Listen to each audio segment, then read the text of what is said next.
Your Honor, if you are talking... Just a straight answer, Mr. Senior Vice President. I'm sorry, Your Honor. Yes. Yes or no? My question is so simple. Po ang news, Lecture Hiking TV. Huwag kalimutan mag-click all bell para lagi po tayong updated sa ating mga panibagong video at mag-subscribe na. Ito ang balita. Supreme Court nagpatuloy sa kanilang oral argumento patungkol sa Pilhealth anomaly or issue. Ito ang ating pakinggan ng full video. Your Honor, if you are talking... Just a straight answer, Mr. Senior Vice President. I'm sorry, Your Honor. Yes. Yes or Reduces- no? Yes or no? My question is so simple and it is answerable only by yes or no. Oath. Yes, Your Honor. Yes. All right. That opinion, Your Honor, that is based on the financial record, Your Honor. even with the findings of COA, you will still insist that you're financially sound, Yes, Your Honor. even without government subsidy. Your Honor, again, kailangan talaga yung government subsidy. Kailangan. But So, of course, kung walang government subsidy, nasaan ang Pilhealth?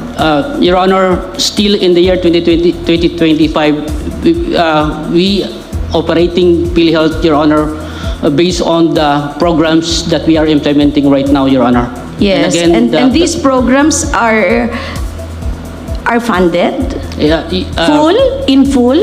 In the year 2025, Your Honor, available po yung pondo po natin, Your Honor. Nasaan yung pondo? Binigay na ba sa inyo ng Treasury? Your Honor, on existing funds of the corporation, Your Honor, our investable fund so December 31, 2024. You know, my problem with your existing funds is this. You always do not consider the funds that should cover the reserve funds. That is my problem. Even though the command of Section 11 is for the reserve funds to be set aside.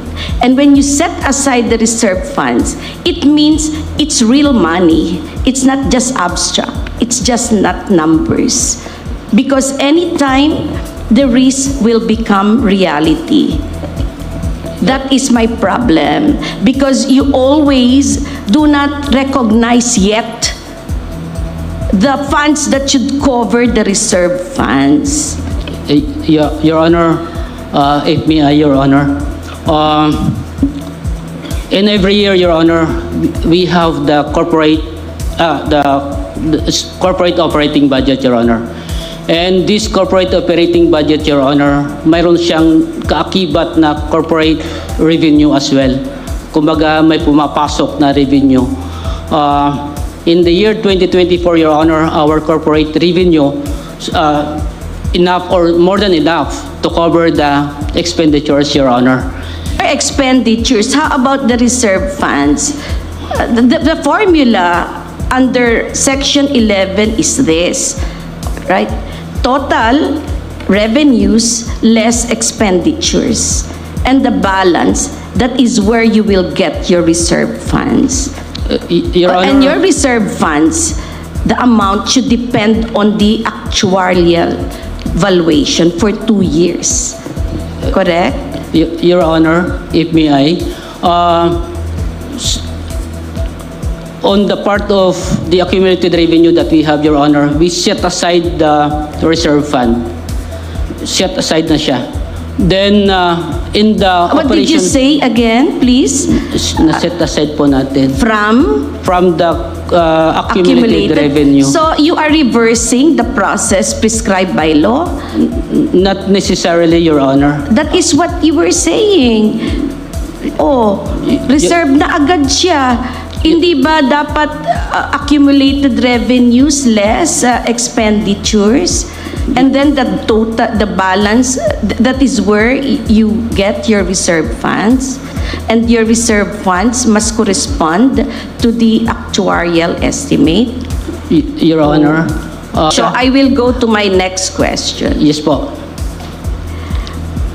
Did the transfer of this amount to the National Treasury reduce the deficit of Pilhealth in the amount of 663 billion plus in 2023?